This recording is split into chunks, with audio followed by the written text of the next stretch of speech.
में चल रहे होते हैं। सतयुग में धर्म अपने चारों चरणों पर होता है, कलयुग में मात्र एक चरण पर होता है। और आप उस कलयुग की अवस्था में बस इतना जानते हैं कि मेरा ये नाम है, मैं यहाँ का पैदा हुआ हूँ। वाणी क्या कह रही है? ए जो कहीं जागन सखीरी जाग चलो। जागने की परिभाषा क्या है? आगे उन्होंने कह दिया, जाग चलो पिवसो मिलो। आज से हजारों वर्ष पहले जब कभी भारत में वैदिक संस्कृत का बोलबाला था, आजकल क्या संस्कृति है? हमारी पौराणिक संस्कृति है, जिसको हम सनातनी हिंदू कहते हैं। सनातन का अर्थ होता है जो सदा से चला रहा हो। लेकिन जैसे कोई दरिद्री अपने बेटे को महाराजा धीराज करता है, वैसे ही सनातनी ये मान्यता है। सनातन तो वेद है, जो सृष्टि के प्रारंभ में चले उसको वेद कहते हैं। जो पुराणों के अनुसार जो विचारधारा चलती है, उसमें अनेकों पंथ बन गए, अनेकों इष्ट देवता बन गए। वेद के अनुसार परमात्मा एक है और उसके अतिरिक्त अन्य किसी की भक्ति नहीं करनी चाहिए। देखा जाए तो आज जो कुछ धर्म के नाम पर हो रहा है, 70% वेद शास्त्र से उल्टा हो रहा है। इसलिए जो शालिग्राम पूजते हैं, शिवलिंग की पूजा करते हैं, कामाख्या देवी में जाकर पशुओं को काटते हैं, गढ़ी माई के मंदिर में भैंसा काटते हैं, उनको कभी भी सनातनी कहलाने का अधिकार नहीं है। क्योंकि इन बातों का उपदेश न गीता में है, न वेद में है, न वेदांत में है, न किसी शास्त्र में है। अब तारतम्य वाणी का प्रकाश हमें मिला है। जब तक हमें प्रकाश नहीं मिला था, हम भी तो यही करते थे। यहाँ जितने सुंदर साथ बैठे हैं, हो सकता है परंपरागत रूप से तारतम्य मिल गया हो, उन्होंने किसी देवी देवता की उपासना नहीं की हो बचपन में। लेकिन आमतौर पर जब एक व्यक्ति अज्ञानता की नींद में भटक रहा होता है, क्योंकि सारा संसार इसी में भटक रहा है। आप देखिए, यूरोप में जाइए, अमेरिका में जाइए, मानव सभ्यता विकसित कितनी है, आप जाकर दंग रह जाएंगे। वहां की गगनचुंबी इमारतें, बिल्कुल चमकते हुए मार्ग जिस पर कहीं एक तिनका नहीं लगेगा, सुख सुविधाएं देखने को तो बहुत मिल जाएंगी। इसको क्या कहते हैं?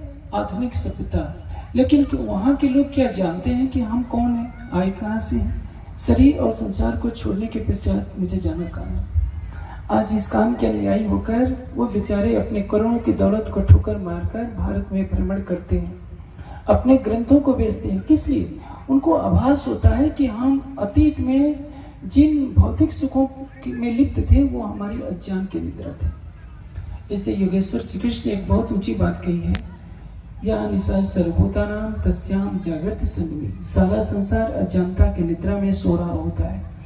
चाहे वो भौतिक संसाधन कितने भी एकत्रित कर ले, हीरे मोतियों से अपने शरीर को सजा ले, लेकिन फिर भी वो अज्ञान की निद्रा में तब तक है जब तक स्वयं को नहीं जानता कि वह वास्तव में है क्या।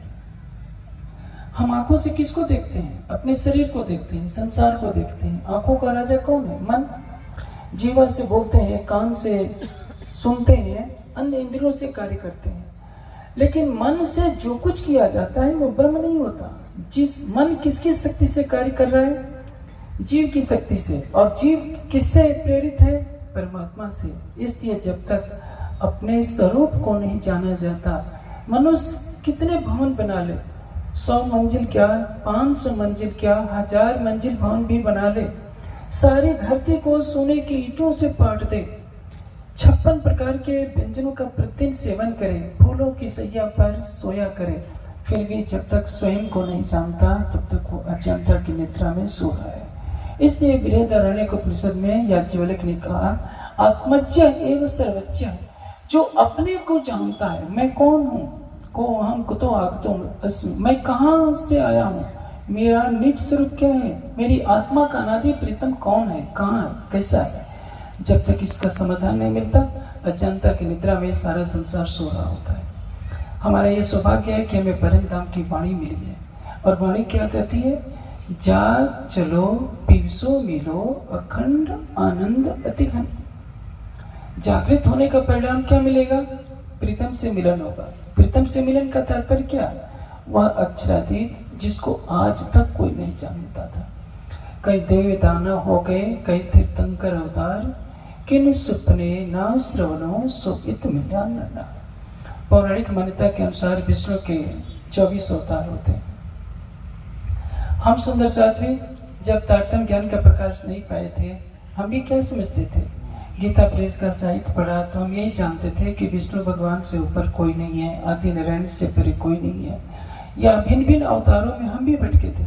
जब उसको छोड़ा, बीजक को पढ़ा तो ऐसा लगा कि नहीं, कोई अक्षर ब्रह्म है।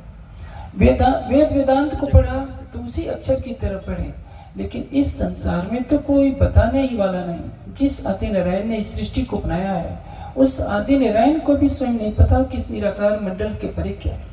निराकार क्या है? नींद का। जो इसमें आएगा अचानता की निद्रा में सो जाएगा, चाहे कोई भी क्यों ना हो। अक्षर की आत्मा भी यदि इस निराकार के मंडल में आती है तो वो भी स्वयं को भूल जाएगी। जिब्रील आएगा तो भी भूला रहेगा यदि राज्य न चाहे तो। इसलिए केवल एक अक्षरातीत है, केवल एक अक्षरातीत की वाणी है जो सबको जगाने के लिए आई है। और जो इस वाणी का चिंतन करेगा वह स्वयं को तो जागृत करेगा ही, सारे संसार के लिए जागने का एक द्वार खोल देगा। इसलिए क्या कहा है? जाग चलो पीयूषो मिलो अखंड आनंद अधिकारी। प्रीतम से मिलन कब होगा? जब हम तारतम्य वाणी के प्रकाश में स्वयं को जागृत करेंगे। वाणी के प्रकाश में हम जानेंगे कि क्षर क्या है, अक्षर क्या है, उत्तम पुरुष अक्षरातीत क्या है। परम धाम की ब्रह्मात्मा उस अक्षरातीत के नख से सिख तक श्रृंगार को लेकर शरीर से परे, मन बुद्धि से परे, सबसे ब्रह्मांड से परे जब हो जाएगी तो उसको अपनी आत्मा के धाम हृदय में अखंड परम धाम दिखने लगेगा। परम धाम की अनंत शोभा दिखने लगेगी, नख से सिख तक युगल स्वरूप की शोभा दिखने लगेगी। और उसको क्या कहेंगे? इसी को कहते हैं प्रीतम से मिलन। संसार क्या है? आप चले जाइए, सारे संसार का भ्रमण कर लीजिए। आप देख रहे हैं एक यरूशलेम की मस्जिद के ऊपर दुनिया आज लड़ने को तैयार है। सबने क्या समझ रखा है? यहूदी कहते हैं कि मेरी है, मुस्लिम कहते हैं कि मेरी है, क्रिश्चियन कहते हैं कि मेरी है। और उसी के लिए पता नहीं एक मस्जिद का झगड़ा सारी दुनिया के विनाश का कारण न बन जाए। राज्य करें, सबको सद्बुद्धि मिले। लेकिन आज सोचिए आपके पास कैसा परम धाम का ज्ञान है जो अनंत ब्रह्मांडों से परे, जिसमें जिस निराकार में सारे ब्रह्मांड लीन हो जाते हैं, उस निराकार से परे बेहद है, बेहद से परे वो परम धाम है। वह परम धाम राज्य ने आपको सहारक से भी नजदीक कर दिया है। ऐसा अद्भुत ज्ञान आपको मिला है। अब हमारे ऊपर है कि हम संसार में अपने आंसू न बहाएं। ये समय आंसुओं को बहाने का नहीं है। हाँ, आंसू बहाएं, केवल विरह के आंसू बहाएं। संसारी के कष्टों से आंसू न बहाएं। देखिए अभी हम टेंट के अंदर बैठे हैं, धूप में तप रहे हैं, कुछ घंटों के बाद शीतल हवा के फुहारे आएंगे और आपको कंबल भी ओढ़ना पड़ सकता है। रात्रि के बाद दिन और दिन के बाद रात्रि का चक्र चलता रहता है। संसार में ऐसा कोई भी व्यक्ति ये दावा नहीं कर सकता कि वो पूर्ण रूप से सुखी है। और संसार में ऐसा कोई भी व्यक्ति नहीं है जो ये कहे कि मैं केवल दुखी रहता हूँ, सुखी कभी नहीं हुआ। सुख और दुख ये मन का एक बंधन है। आपका जो स्वरूप है सुख और दुख से दोनों से परे है। आप आनंद के स्वरूप हैं। आप किसके अंग हैं? आप पद्धति में बोलते हैं कुलमूल हमारो आनंद है।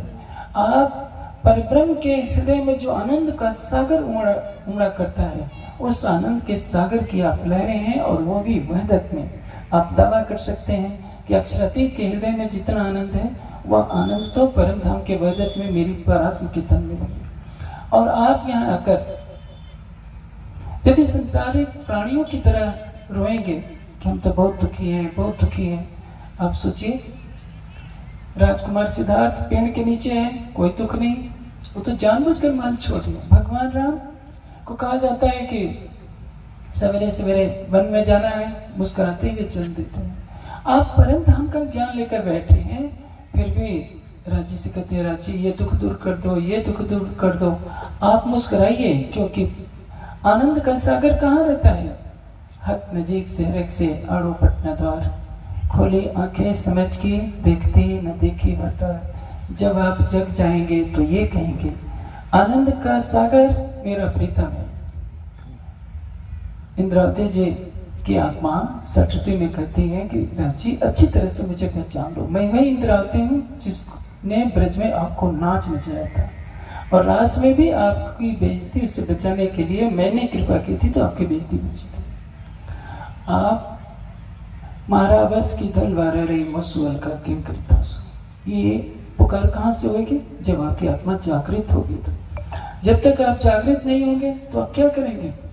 राज्य को नारियल चढ़ाकर खुश करेंगे, श्यामा जी को चूड़ियां चढ़ाकर खुश करेंगे, अपना हृदय देने के लिए तैयार नहीं है। ये अज्ञानता की निद्रा है, उसको छोड़िए। प्राणेश्वर अक्षरातीत आपके प्राण की नली से भी निकट विराजमान है। या बताए कि परम धाम की तारतम बाणे, जाग चलो पीरसो मिलो अखंड आनंद अतिघन। परम धाम का आनंद कैसा है?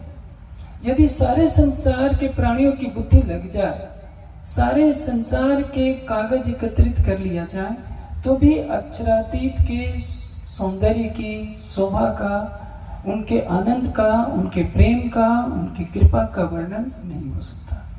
मेहर पल में बढ़ी कोटकोनी, सो क्यों मेरे मेहर पाए। मेहर की चर्चा राज्य में चाह तो रात्रि को होगी, लेकिन अभी केवल जागने का सुख ये है कि अखंड आनंद अतिघन। और जागने के लिए कुछ नहीं करना है। राज्य आपसे पैसा नहीं मांगते हैं, आपको नहीं कहते हैं कि हीरे का हार बनवाकर मुझे चढ़ा दोगे तो मैं खुश हो जाऊंगा। वो कहते हैं मुझे अपना दिल दो, मेरे ऊपर अटूट विश्वास रखो, अटूट समर्पण, अटूट विश्वास, अटूट प्रेम आपकी आत्मा को जगाएगा। आप रात्रि के अंधेरे में कुछ पल ऐसे निकालिए जिसमें आप अपने शरीर को भूल जाए, संसार को भूल जाए और अपनी आत्मा के हृदय मंदिर में बसाइए उस प्राणेश्वर को जो नख से सिख तक विराजमान है। बैठे मासो की तजाहर पर दिल न लगे, मासो मुख देखन को आया है नैना बिना तरसत। ये हमारी कमियां हैं कि हम अज्ञानता की निद्रा में सो रहे हैं। 1715 से वाणी का अवतरण शुरू हुआ और आज इतने वर्ष व्यतीत हो गए, फिर भी हमारे समाज में जैसी जागने की ज्योति फैलनी चाहिए नहीं फैल रही है, क्योंकि सुंदर साथ वाणी के वास्तविक मार्ग से दूर हो चुका है। अब हो सकता है राज्य कृपा करे सब पर, सबके अंदर एक जोश पैदा हो, उल्लास पैदा हो ब्रह्मवाणी के प्रकाश की, और अपनी आत्मा के धाम हृदय में अपने प्राणेश्वर को बसाकर उसका अखंड नारायण की। मेरा समय पूरा होता है। मैं आशा करता हूँ जैसे इस समय भीड़ दिख रही है रात्रि को भी आएगी और तब आप वाणी चर्चा का अधिक से अधिक आनंद। बोलो श्री प्राणनाथ प्यारे पूज्यपाद स्वामी जी को धन्यवाद अभिनंदन करते हुए सुंदर साथ जी सूचना से पहला सामने लेशो आप अच्छी अर्जी बोला से गुरुकुल